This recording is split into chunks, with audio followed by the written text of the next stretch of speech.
Don't talk. Waitress saved biker at restaurant after she caught something shocking. The engine of Ethan Carter's motorcycle finally went quiet outside a small roadside restaurant, the kind of place with a hand-painted sign and a screen door that squeaked twice before it shut. He'd been riding since sunrise, chasing empty highway and the kind of silence only two wheels and open road could give him. He didn't know that in the next 20 minutes, silence would save his life. He pulled off his helmet, ran a hand through sweat-damp hair, and stepped inside. The restaurant smelled like fried onions and old coffee. A ceiling fan turned lazily overhead, barely stirring the heat. Ethan picked a booth near the window, the kind of seat a biker always chooses, close enough to see his bike, far enough to relax. A waitress approached with a notepad and a tired but warm smile. Her name tag read Emma. "Long ride?" she asked, setting down a glass of water. "Something like that," Ethan said. "Just needed to get away for a bit." Emma nodded like she understood exactly what that meant. She took his order, a burger, fries, and a sweet tea, and walked back toward the kitchen without another word. It was an ordinary exchange, the kind that happens 1,000 times a day in 1,000 small towns. Neither of them knew it would be the last ordinary moment either of them had for a long time. The restaurant was quiet that afternoon. Only a handful of tables were filled, an old couple sharing a plate of pie, a trucker reading a newspaper, and two men sitting near the back, dressed a little too sharply for a place like this. Pressed shirts, expensive watches, the kind of men who looked like they'd taken a wrong turn off the interstate and ended up somewhere they didn't belong. Emma noticed them the moment they walked in. Not because they looked dangerous, they didn't. They looked careful, and careful, in her experience, was often worse than dangerous. She refilled their coffee without being asked, the way good waitresses do, moving quietly and efficiently between tables. That's when she heard it. "He's got no idea what he's sitting on," one of the men murmured, voice low, eyes on his coffee cup instead of his companion. "We wait till he leaves. Quiet. No cameras out back." The other man exhaled slowly. "And if he doesn't go quiet, then we make him." Emma's hands didn't shake. Her face didn't change. Years of waitressing had taught her how to carry a tray steady even when her heart wasn't. But inside, something cold dropped straight through her chest. She kept walking, refilled a napkin holder at the next table, and let her eyes drift, just once, toward the parking lot. 3 vehicles sat outside. A pickup truck, a sedan, and one motorcycle. Blue, parked closest to the door.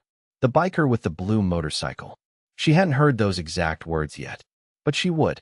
Emma walked past the men's table one more time, slower this time, pretending to check on a nearby booth. That's when she caught the rest of it, quiet, clipped, and final. "The blue bike. He doesn't leave with it. We take him first, quiet as we can, once he's outside." Her stomach turned. She didn't know who these men were.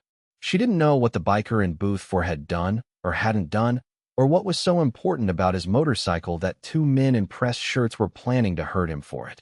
But she knew what she'd just heard, and she knew she couldn't pretend she hadn't. She walked to the kitchen window, called out Ethan's order like nothing was wrong, and stood there a moment longer than necessary, steadying her breath. Through the pass-through, she could see Ethan checking his phone, relaxed, unaware, playing with the edge of his napkin. A man with no idea that 2 strangers 20 feet away were deciding what to do with him. Emma made a decision in that moment. The kind of decision people don't plan, the kind that arrives fully formed because there's no time to think it through. She grabbed a coaster from the counter, and on a spare order slip, wrote quickly in small, tight handwriting, "Don't talk. Pay your bill. Follow me through the kitchen in 2 minutes." She slid the note beneath his drink when she brought his sweet tea, setting the glass down with practiced calm, like she'd done it 1,000 times. "Here you go," she said, voice light. "Anything else?" Ethan glanced up, confused for half a second, and then he saw the corner of paper peeking from beneath the coaster. Something in her eyes told him not to ask questions. "Not yet." He gave a small nod. "No, I'm good. Just the check, please." 2 minutes later, Ethan Carter stood, paid in cash, and walked toward the restrooms like any ordinary customer. Except he didn't stop at the restroom. He kept walking, past the swinging kitchen door, into a world of steam and clattering pans, where Emma was already waiting, apron half untied, her uncle's number pulled up on her phone. "We need to go," she whispered. Now, out the back. Don't ask questions yet. Just walk fast, and don't look at your bike. Ethan's chest tightened. What's going on? Emma's eyes flicked toward the swinging door behind them, where, just beyond it, two strangers were still watching Booth 4, waiting for a man who was never coming back to it. They're not here for you, she said quietly. They're here for your motorcycle, and I don't think they care what happens to you to get it. The back alley behind the restaurant smelled like fryer grease and rain that hadn't fallen yet. Emma led Ethan past stacked crates and a rusted dumpster, moving fast, glancing over her shoulder every few seconds like she expected the two strangers to burst through the kitchen door any second. My car's around the corner, she said, voice tight. We're not taking your bike. Not yet. Ethan stopped walking. That bike is everything I own that's worth anything. I'm not just leaving it there. You will if you want to keep breathing, Emma said, and something in the flatness of her tone made him move again. They reached her car, an old hatchback with a cracked side mirror, and Emma pulled out fast, taking side streets instead of the main road. Ethan sat rigid in the passenger seat, hands clenched, replaying the last 10 minutes over and over, trying to make sense of a day that had gone from ordinary to impossible in the span of a sweet tea. Who are you? He finally asked. Why did you help me? Emma. I waitress there, she said, eyes on the road. And I helped you because I heard two men planning to take you outside and make you disappear if you didn't cooperate. That's not something I can just refill coffee and forget about. Ethan let that sit for a moment. Take me for what? I don't have money. I don't have anything anyone would want. They didn't say your name, Emma said. They said the biker with the blue motorcycle. Like the bike mattered more than you did.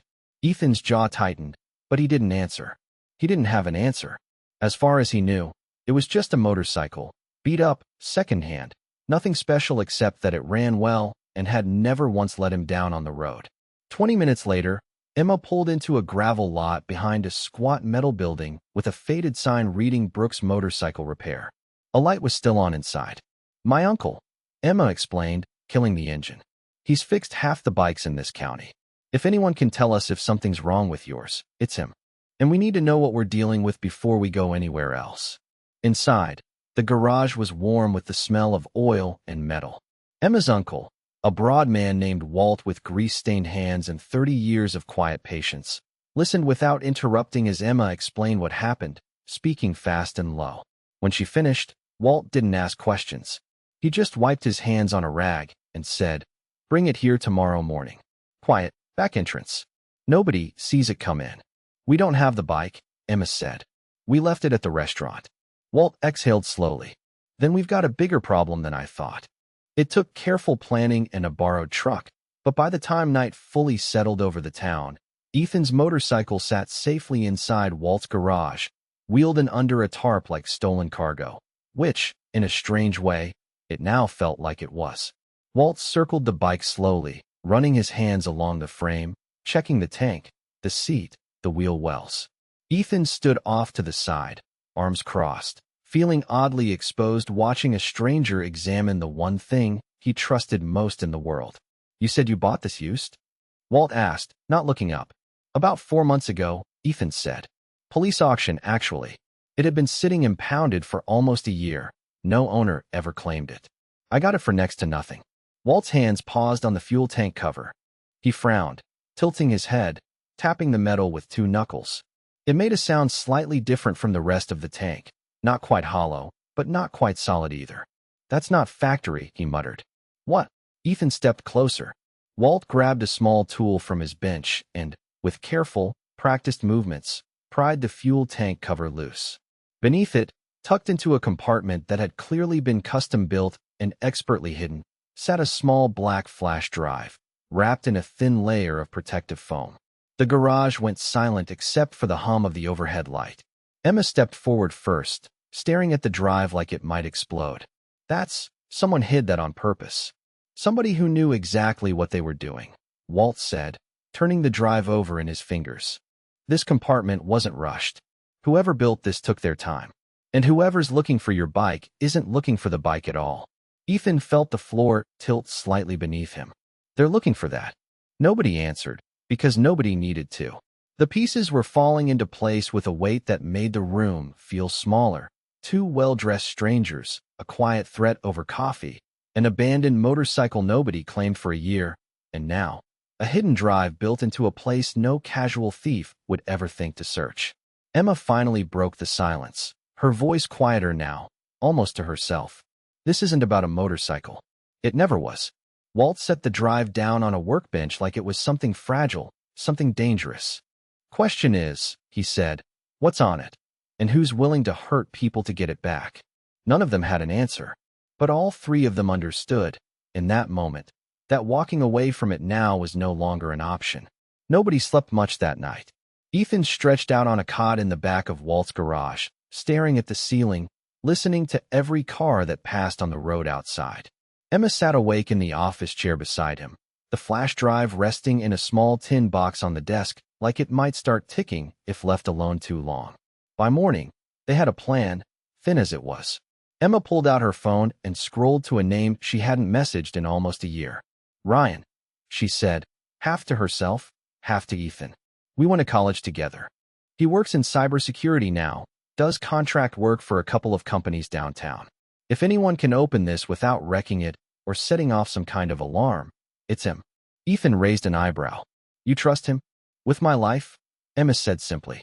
Which, considering the last 24 hours, might not be an exaggeration anymore. Ryan agreed to meet them, but he was careful about it. No phone calls. Only a text. Public library. 10 a.m. Come alone if you can. Emma understood immediately. If people were willing to threaten a stranger over a flash drive, a private meeting spot wasn't paranoia. It was survival. The library was the kind of quiet, sun-filled building most people forgot existed once they left school. Rows of shelves, a few students studying near the windows, an elderly librarian stamping due dates with slow, steady rhythm. Ryan was already there when they arrived, tucked into a corner table with his laptop bag on his knees like he was ready to run at a moment's notice. He looked up as they approached, eyes flicking briefly toward the door behind them. You look like you haven't slept, he said to Emma. Long night, she said, sliding into the seat across from him. She introduced Ethan quickly, then set the small tin box on the table. We need your help, and we need to be careful about how we ask for it. Ryan's easy smile faded slightly as Emma explained. The restaurant, the overheard conversation, the hidden compartment, the drive itself. By the time she finished, he was staring at the tin box like it had grown heavier just from being described. You want me to open a flash drive that someone hid well enough to build a secret compartment for, Ryan said slowly. And that people are apparently willing to hurt strangers over. When you say it like that, Ethan muttered, it sounds like a terrible idea. It is a terrible idea, Ryan said. But he was already reaching for the tin box. Which is exactly why I'm not doing it here. They left the library and walked 3 blocks to a small internet cafe tucked between a laundromat and a shuttered bookstore, the kind of place with slow coffee, slower Wi-Fi, and computers old enough that nobody would think to look for anything valuable happening on them. Ryan chose a terminal in the back corner, away from the window, and got to work. It took nearly 40 minutes. Emma and Ethan sat close, watching lines of code and file directories scroll past on the screen, understanding almost none of it, but too tense to look away. Finally, a folder opened, dozens of scanned documents, image files, PDFs with official-looking letterheads. Ryan opened the first file, and the 3 of them leaned in. It was a property deed. Old, formal, filled with legal language. But what caught Emma's eye immediately was the signature at the bottom, shaky and uneven.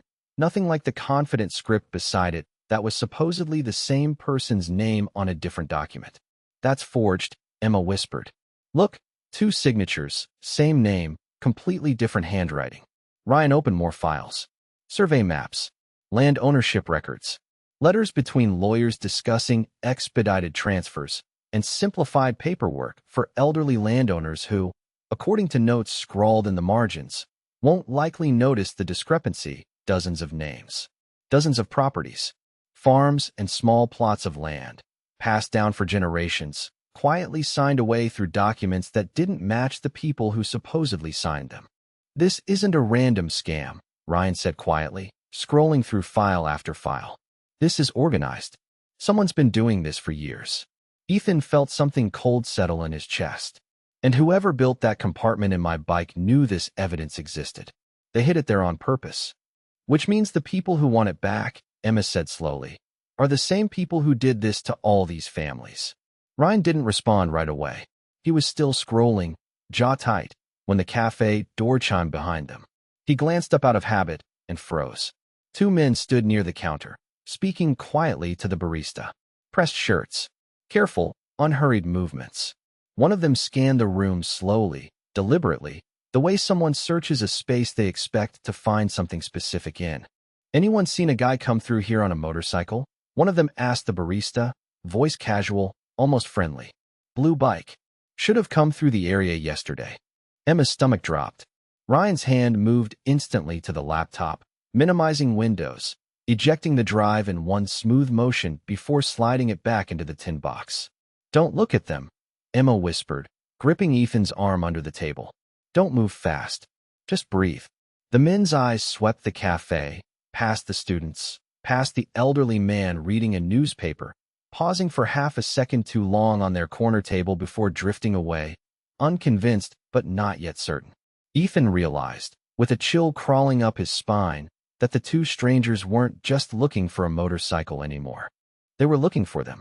They left the cafe one at a time, 10 minutes apart, the way people do in movies about spies, except none of them had ever imagined they'd be living something like this.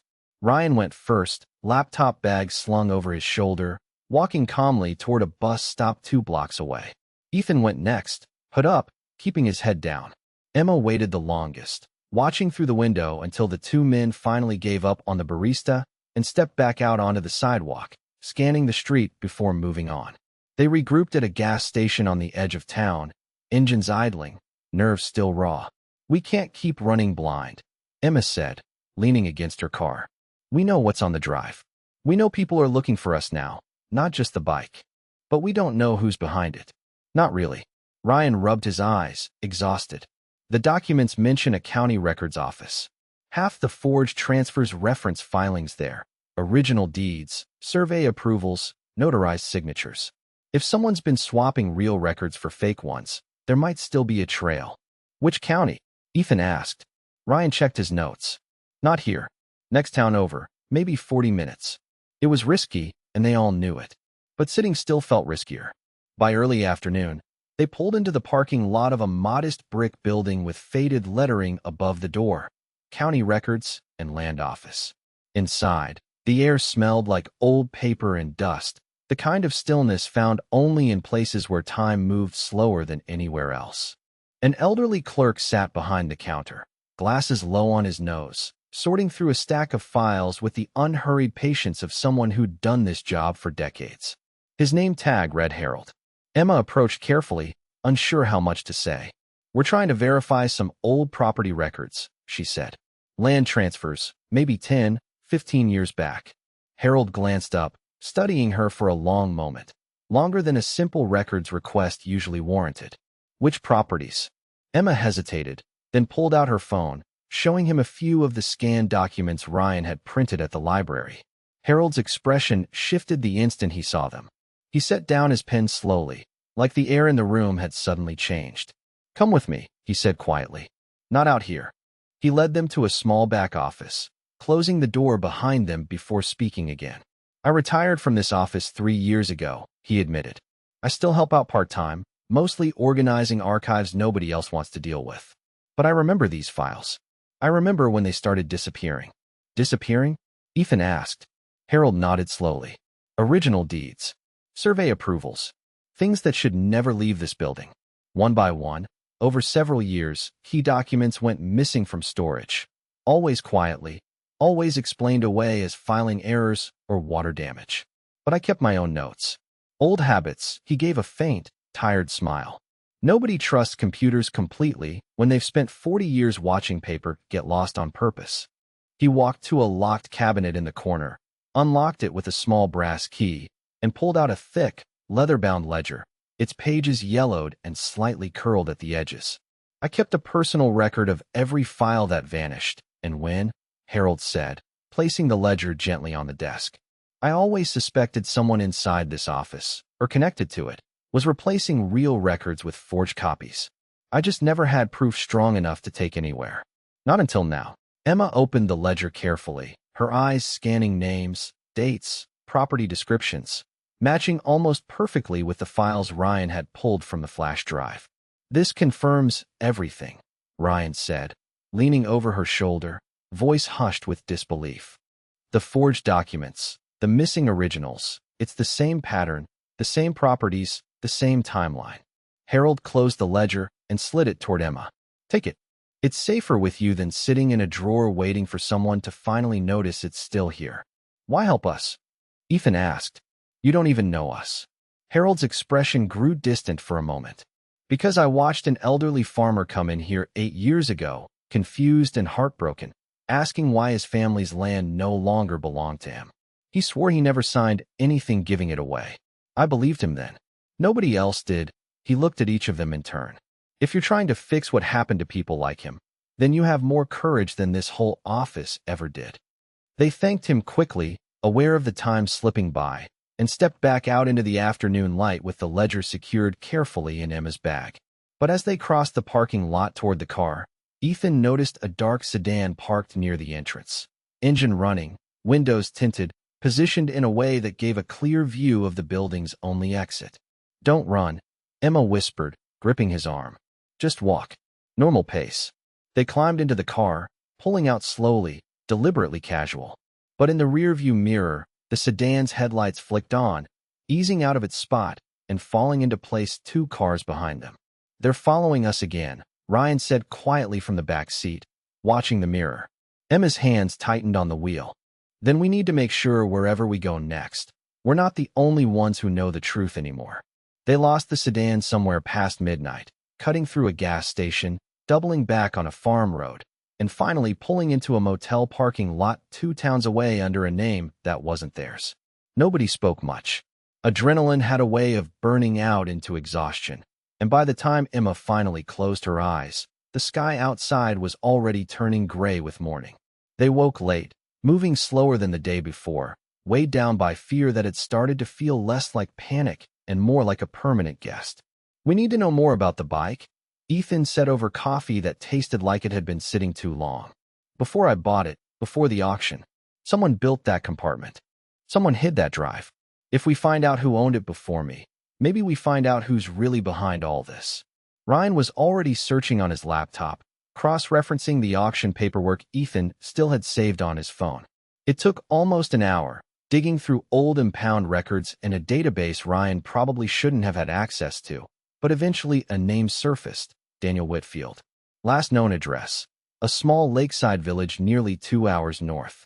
Says here the bike was impounded after being found abandoned near his old apartment, Ryan said, squinting at the screen. No citations, no accidents.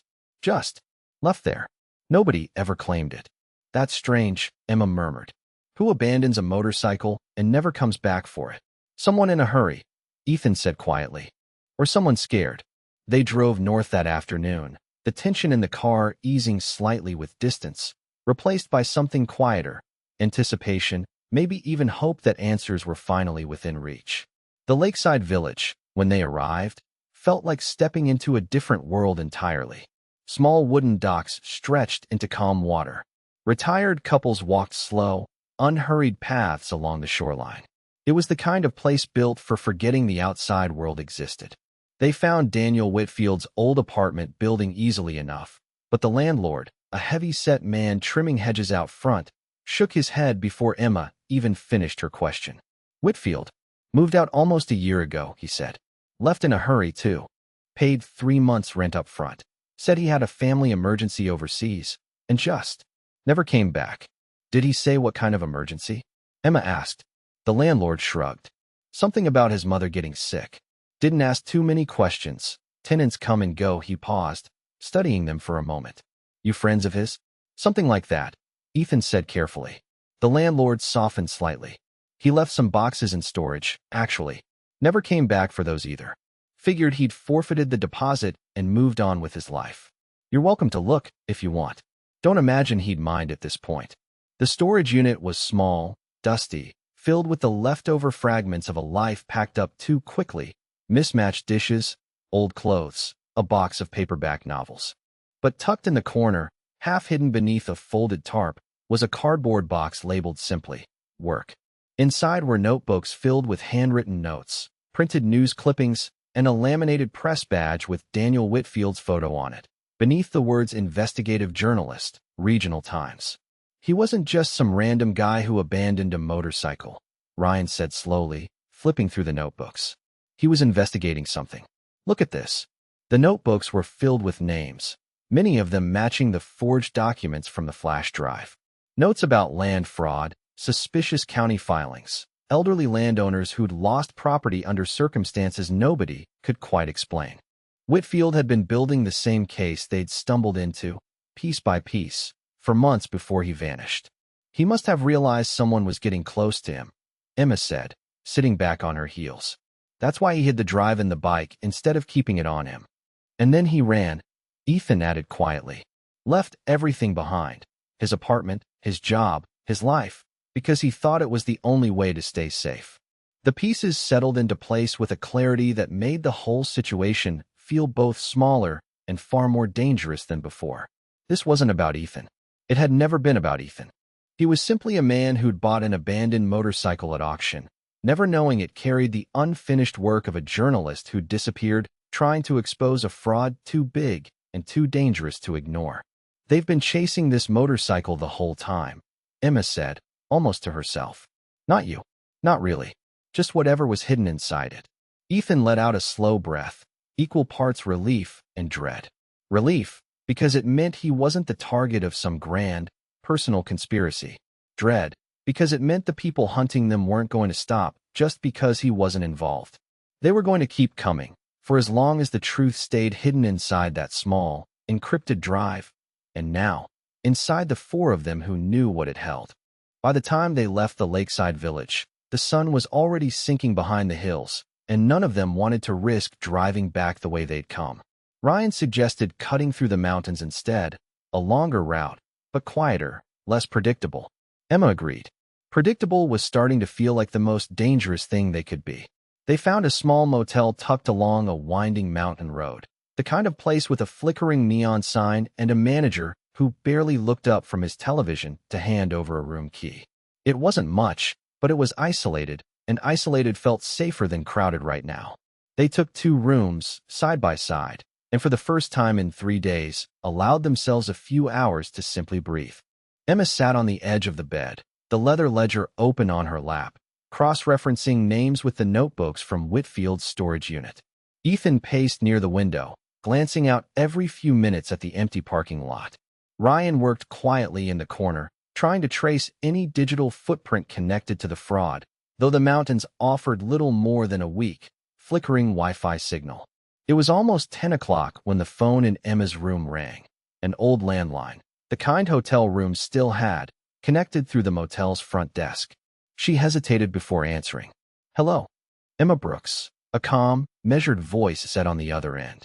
My name is Agent Coleman. I'm an investigator working a related property fraud case. I understand you and Mr. Carter may have some documents that could be important to an ongoing investigation. Emma's pulse quickened. She put the call on speaker so Ethan and Ryan could hear. How did you find us? She asked carefully. We've been tracking this case for months, the voice said smoothly. We know about the flash drive. We know about the county ledger. I want to help you, but more importantly, I want to make sure you're safe.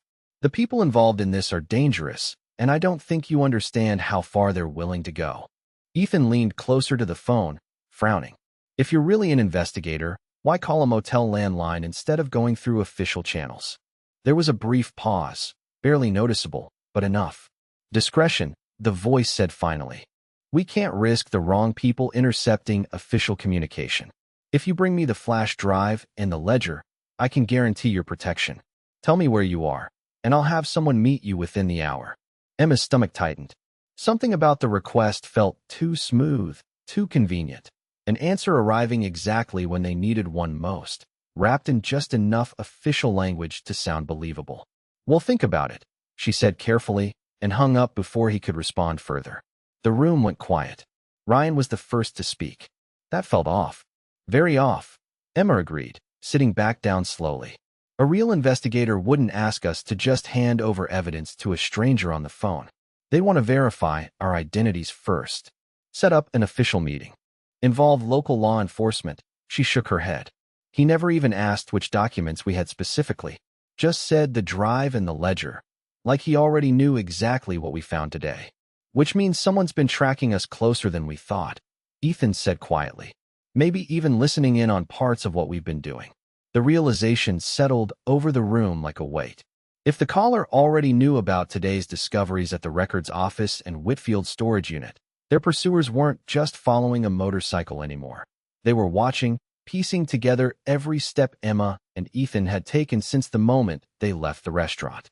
We can't trust him, Emma said firmly.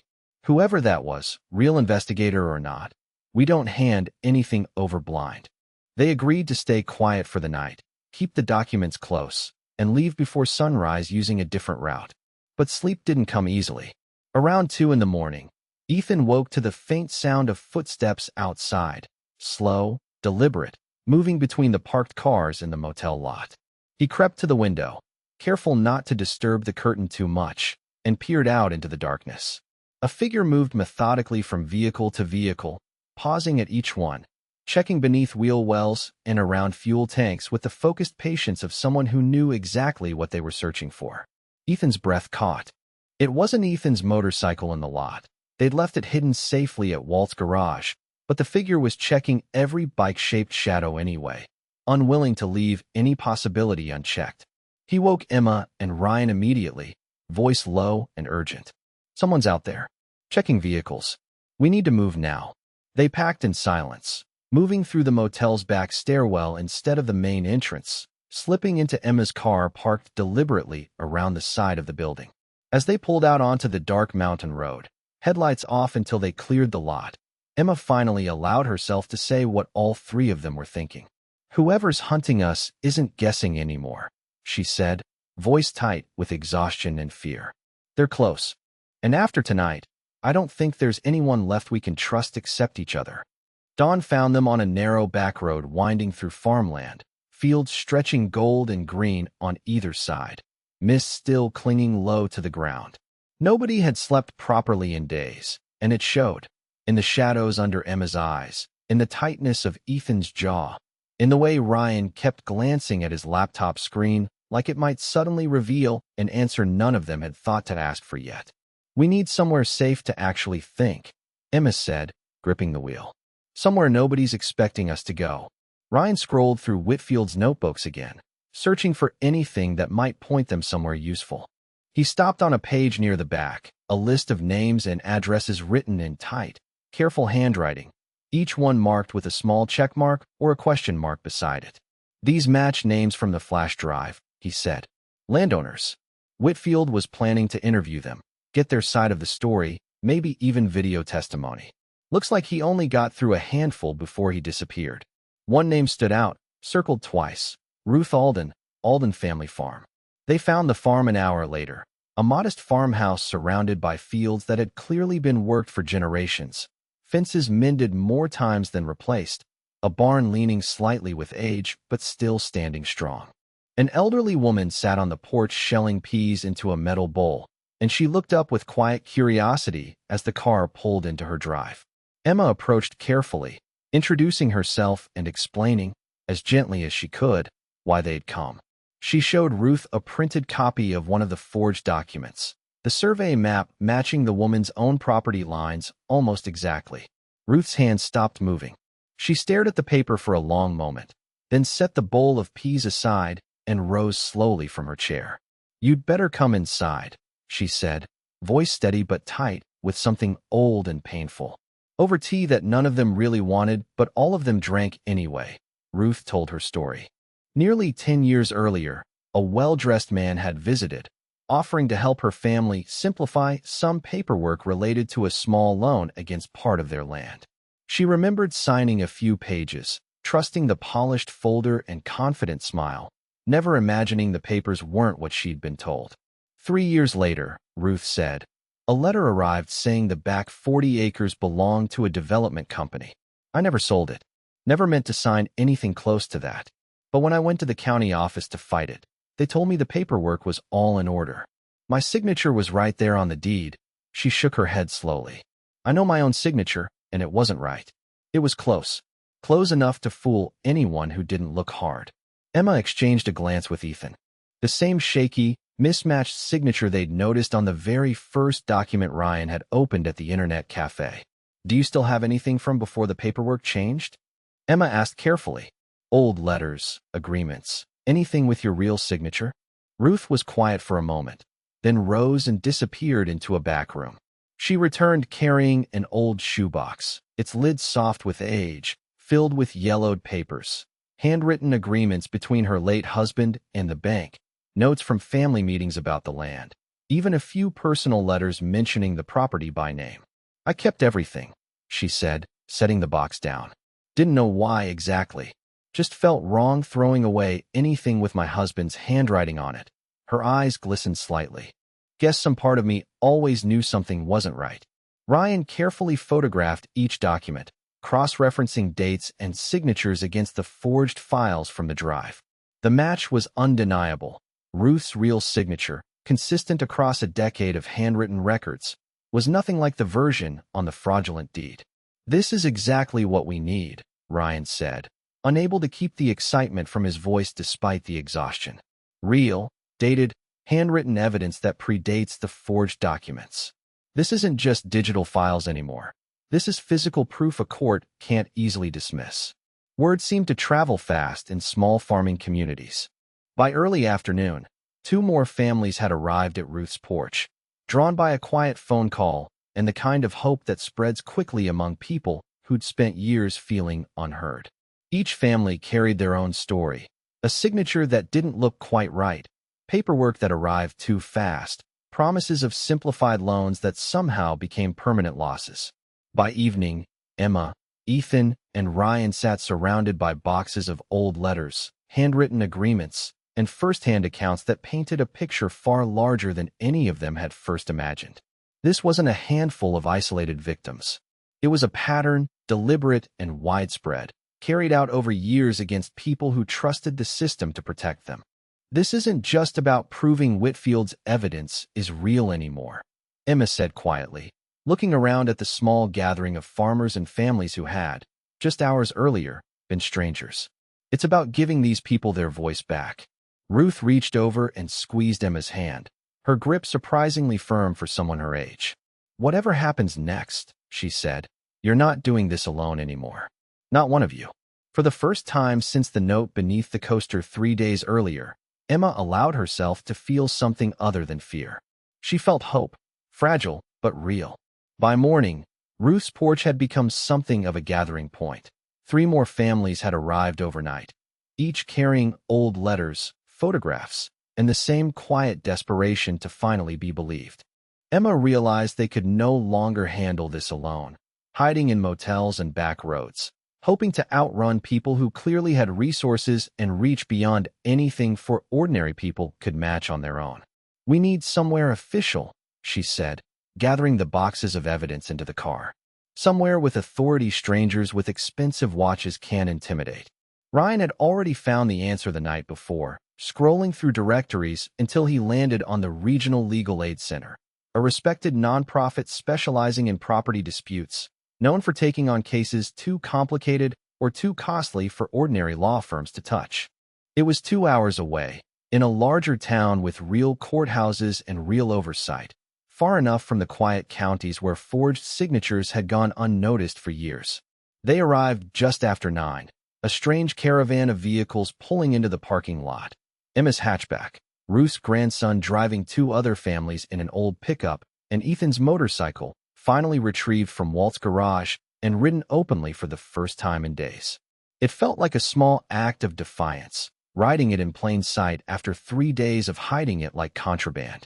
Inside, a senior attorney named Patricia Hale listened for nearly 2 hours without interruption, reviewing the flash drive files, Harold's ledger, Whitfield's notebooks, and box after box of handwritten letters from families who'd lost land they never intended to sell. By the time Emma finished explaining everything, the restaurant, the hidden compartment, the missing journalist, the phone call from Agent Coleman that never sat right, Patricia sat back in her chair, quiet for a long moment. In 15 years doing this work, she finally said, I've seen fraud. I've seen forged signatures. I have never seen this much corroborating evidence walk through my door at once. She looked around at the tired, hopeful faces filling her small conference room. You didn't just find proof of a crime. You built an airtight case. Over the following 2 days, lawyers verified every document, comparing signatures under magnification, cross-referencing dates against county filing records, and matching handwriting samples from Harold's ledger to Whitfield's original notes. Everything aligned with unsettling precision. State investigators were brought in, and for the first time, Emma watched people in real positions of authority treat the evidence with the seriousness it deserved. It was during this process that the final piece of the puzzle fell into place, and it wasn't the twist any of them expected. While reviewing county filing logs, an investigator noticed a pattern in the approval signatures authorizing the falsified deeds. Nearly every fraudulent transfer, going back almost a decade, had been quietly signed off by the same mid-level county administrator, a man named Gregory Pruitt, who happened to be Harold's former direct supervisor before Harold's retirement. He was never the one collecting the land, Patricia explained carefully, laying out the connections for Emma and Ethan. He facilitated it, approving the fraudulent paperwork in exchange for payments from a development company buying up cheap land under false ownership. Whitfield had been getting close to proving it before he vanished. Emma felt a chill settle over her. Harold worked under him for years. He had no idea, or he suspected, and stayed quiet out of fear, Patricia said gently. Either way, it doesn't change what he gave you. That ledger became the missing link connecting Pruitt directly to the falsified records. The final unraveling came fast. Confronted with the evidence, Pruitt's lawyers initially tried to claim the flash drive was fabricated, planted evidence meant to discredit an innocent county official. But the claim collapsed within hours. Ruth's handwritten agreements predated the fraud by years. Harold's ledger matched dates no outsider could have fabricated. And Whitfield's original notebooks, found untouched in a storage unit nobody but a landlord had access to, painted a timeline too detailed and too consistent to dismiss as fiction. There were no loopholes left to hide behind. Standing in the hallway outside Patricia's office, watching investigators carry out boxes of evidence toward a car that would take it straight to the state prosecutor's office, Emma finally let herself exhale. It's really happening, she said quietly. After everything, it's actually happening. Ethan stood beside her, arms crossed, watching the same scene with an expression somewhere between disbelief and quiet relief. 3 days ago, I was just a guy eating a burger, he said. Now I'm apparently part of taking down a corruption scheme that's been running for a decade. Not just you, Emma said, glancing toward Ryan, who was still deep in conversation with an investigator about digital evidence chains, and toward Ruth, sitting patiently in the waiting area with 2 other families, hands folded, waiting for news that might finally give them their land back. All of us, together. Patricia stepped out into the hallway, a rare, tired smile on her face. The case is being formally filed this afternoon, she said. It'll take time, weeks, maybe months, but the fraudulent transfers are going to be challenged, and challenged hard. You gave these families a real chance. Emma looked past her, toward Ruth's quiet, hopeful face, and felt something settle in her chest for the first time in days. Not fear, not adrenaline, just the quiet, steady weight of having done the right thing, no matter how much it had cost to get there. A month passed the way most difficult things eventually do, slowly at first, then all at once. What began as a terrifying afternoon over sweet tea turned into weeks of depositions, court filings, and careful legal work that none of them fully understood, but all of them followed closely, checking for updates the way other people checked the weather. Gregory Pruitt was formally charged with fraud, forgery, and conspiracy, along with 2 associates from the development company that had been quietly buying up stolen land for years. The same well-dressed strangers, it turned out, who had sat in a roadside restaurant discussing a blue motorcycle like it was nothing more than an inconvenience. Their arrests made regional news, though the story that spread fastest through small towns and farming communities wasn't about the men in handcuffs. It was about the waitress who noticed something wrong and didn't look away. The fraudulent property transfers began unwinding one by one. each case building on the evidence Emma, Ethan, Ryan, and dozens of families had gathered together. Ruth Alden was among the first to have her land legally restored, standing in the same county records office where Harold once quietly guarded his ledger, watching decade-old paperwork finally corrected in front of her. She cried when they handed her the updated deed, not from sadness, but from the sheer relief of being believed. Harold, once a quiet, retired clerk nobody thought twice about, testified before state investigators with the same calm patience he'd shown handing over his ledger in a small back office. His decision to keep meticulous personal records for years, driven by nothing more than stubborn honesty, became one of the case's most valuable pieces of evidence. When asked afterward why he'd risked so much for people he barely knew, he simply said, "Somebody had to remember the truth, even when nobody was looking." Daniel Whitfield, the missing journalist whose motorcycle had started it all, was eventually contacted overseas. He returned briefly to give a full statement, visibly stunned to learn that the evidence he'd hidden in a fuel tank compartment, desperate and half-finished, meant only to protect himself, had ultimately exposed a fraud far larger than even he had uncovered. He thanked Emma personally, admitting quietly that he never expected anyone to find it, let alone finish what he'd started. For Emma, the weeks that followed felt strange in their ordinariness. She went back to waitressing, back to refilling coffee and balancing trays, back to a life that looked almost exactly like it had before, except it didn't, not really. She carried herself differently now, not louder or more confident exactly, but steadier, like someone who'd learned firsthand that one quiet decision could ripple further than she ever imagined. Ethan visited often during those weeks, no longer a stranger passing through, but someone who'd become, almost without either of them noticing, one of the most important people in her life. Ryan stayed in touch, too, occasionally joking that Emma owed him for turning his quiet Tuesday into a small-scale legal thriller.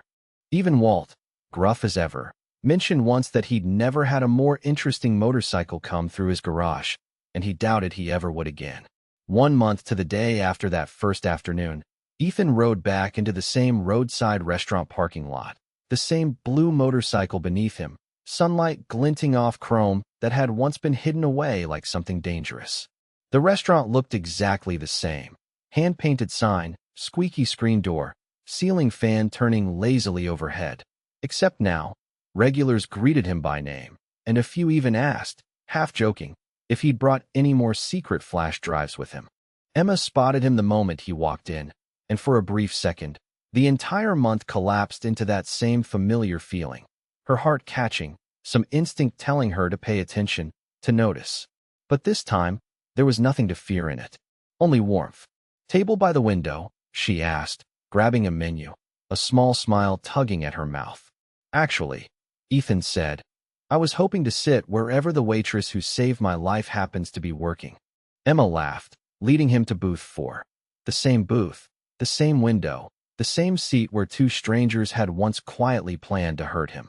It felt different now, lighter somehow, like the space itself had been reclaimed.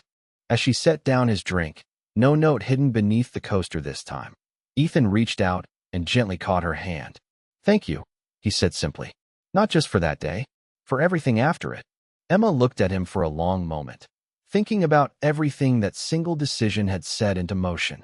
Families reunited with land stolen from them, a corrupt scheme finally exposed, a missing journalist's unfinished work finally completed, and an unlikely friendship forged in the middle of it all. "I just followed my instincts," she said quietly. "The rest, we did together." Outside, the parking lot sat calm and ordinary in the afternoon sun, nothing marking it as the place where everything had begun.